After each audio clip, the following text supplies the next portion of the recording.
G'day there and welcome to another Tech Tuesday. Today we're talking intercoolers and I've borrowed this one from our good friends at Mighty Car Mods. Still in tune.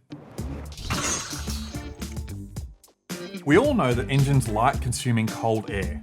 The colder the intake charge, the more power the engine will make. But why is that? Well, air has a mass or a weight that changes based on the temperature and pressure of the air. The lower the temperature, the higher the mass. The higher the pressure, the higher the mass.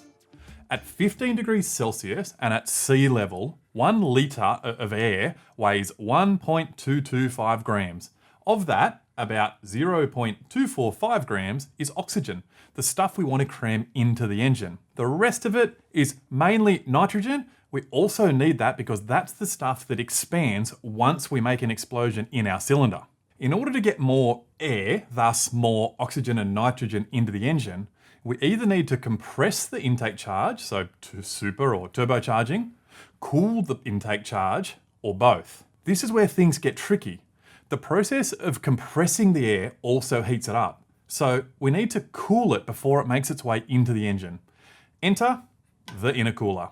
An intercooler is a heat exchanger that's fitted between the super or turbocharger and the engine's intake manifold on the other side. Its job is to absorb and dissipate heat in the charge air in order to provide the engine with the coolest and most dense air possible. So there's two types of intercoolers, an air-to-air and a water-to-air. An air-to-air intercooler, as the name suggests, absorbs intake air temperature, then relies on airflow over the core of the intercooler to dissipate the heat. A water-to-air intercooler works in a very similar way, but it's also very different. It still has an intercooler core, but instead of relying on air coming through for cooling, the whole core is jacketed by water, which is then remotely cooled in a conveniently located radiator system, normally independent of the engine coolant.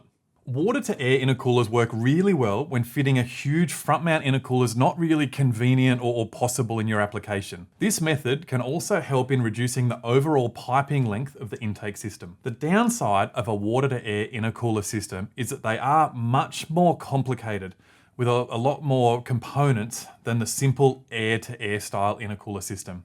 This thing's simply got your air compressor, so your supercharger or your turbocharger on one side, blowing hot compressed air in. It then goes through these bars through the middle. We've got our cooling fins that are absorbing all of the temperature from the outside air, hopefully with a huge amount of airflow coming through the front. Then we've got our cold air coming out the other side of the intercooler into the intake manifold or through the throttle body. So how do you know if your intercooler is working?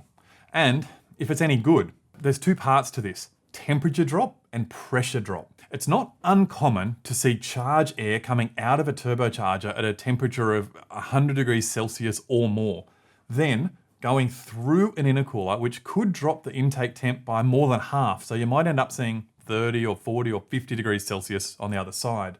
As long as the intercooler is good quality and it has good airflow through the front, it could do this indefinitely. Like most good things, there is a downside. The intercooler itself has to have some restriction in order to perform the heat exchange. This means that if we put 15 pounds into one side of the intercooler, we might only get 13 pounds out of the other side.